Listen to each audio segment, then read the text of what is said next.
No doubt in my mind, the men's War Games match is going to be putting itself into the main event slot. Monday Night Raw, ended on Monday with Roman Reigns and Brock Lesnar both making their returns, coming down, both getting over on the other team. Brock came running down, hitting suplexes and F5s on everybody involved in this match. Roman made his way out, and nobody really backed down, knowing who Roman Reigns was. But he got into there, and basically, he's not scared to go to war with anybody. This match, honestly, is so well connected in so many different ways. CM Punk and Drew McIntyre was pretty much the feud of last year. Cody Rhodes and Brock Lesnar have gone to war so many times. The last time, though, Brock Lesnar was like giving his respect to Cody, but I guess that's gone right out the window. Cody and Drew are coming right out of a situation where they were going back and forth for the past few months, having singles matches. The Usos and Roman, no stranger to Drew McIntyre. Drew McIntyre blames them in the bloodline for him not becoming WWE champion back in the day when they were building up Clash at the Castle. Maybe that's what it was. So there's a lot of history here. Looking at honestly just about everything, playing off of what was last year. CM Punk and Roman Reigns were able to work together, and they were able to, get the job done. When Punk helped out Roman and did the favor for Paul Heyman. But when it comes down to it, I don't think Roman and Punk are on the same page. I thought that was going to be one of the biggest storylines in WWE coming out of WrestleMania. WrestleMania 41, night one's main event, was CM Punk with Paul Heyman going up against Paul Heyman's Roman Reigns and Seth Rollins. The one guy that walked out of WrestleMania with Paul Heyman was Seth Rollins. Then we showed up the next night on Monday Night Raw, and it was Braun Breaker and Seth Rollins sending CM Punk and Roman Reigns to the woodshed.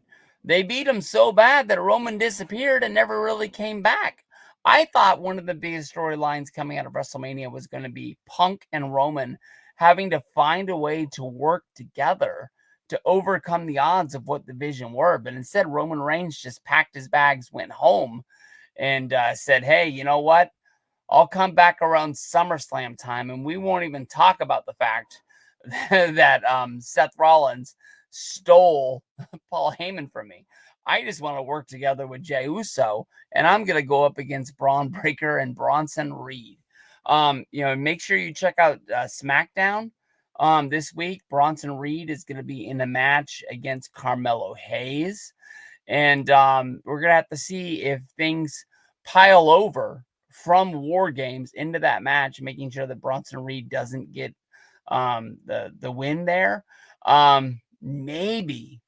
Maybe we could see a Roman Reigns, but I'm thinking that even though Bronson has beat Roman, I'm wondering if Roman's going to show up on SmackDown just to stop Bronson Reed from getting a win over a guy like Carmelo Hayes. But I don't think we're going to be able to see him move on and be in a match. Maybe if Bronson wins and his second round match is next Friday, I'm not sure if SmackDown is in San Diego. I'm not sure if they're making it that big of a deal.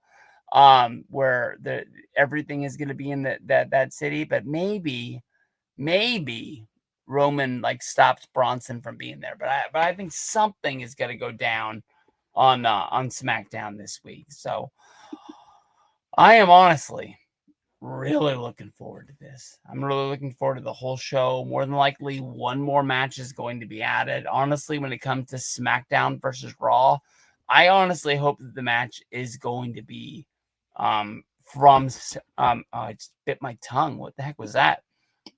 I really hope that it honestly is a SmackDown match that's going to be added to it, because Stephanie Fakir, Nikki Bella, and then John Cena versus Dominic Mysterio is pretty much Monday Night Raw matches.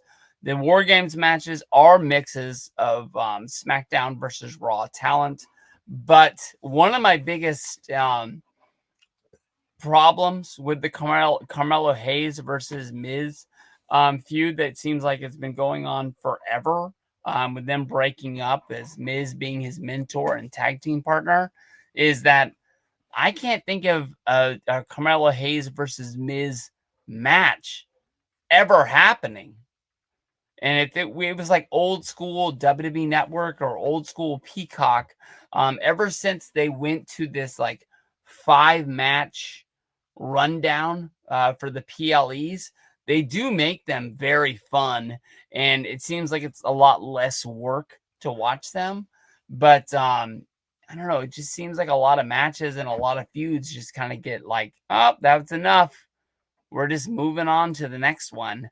So just for that one reason, even if it's like Aleister Black going up against Damian Priest, that's another match that needs to be added from SmackDown. I would like to see something like that. But these War Games matches with the way that the time constraints are for people coming into the ring, and the heels having the advantage and things like that. I don't know. Maybe 4 matches is all they're really going to need. If I look at War Games last year, let's go to here. Oh, a little bit down. 2024 War Games. We had, keep scrolling. They had 5 matches. We had the women's War Games match. We had Shinsuke Nakamura going up against LA Knight for the US belt.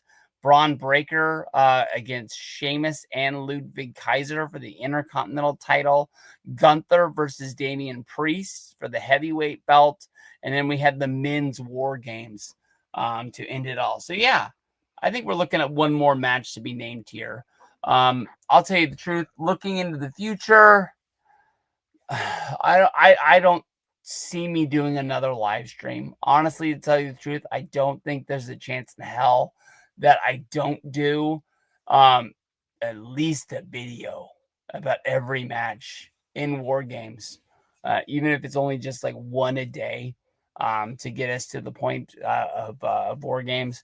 I think it's going to be hard. We're selling a lot of turkeys, but we got a lot more to sell. So we got to get ready for that. So peace out, everybody. I'll see you guys down the road. Thank y'all very much. WWE Survivor Series 2025 War Games San Diego. I'm coming to town and I'm taking it over.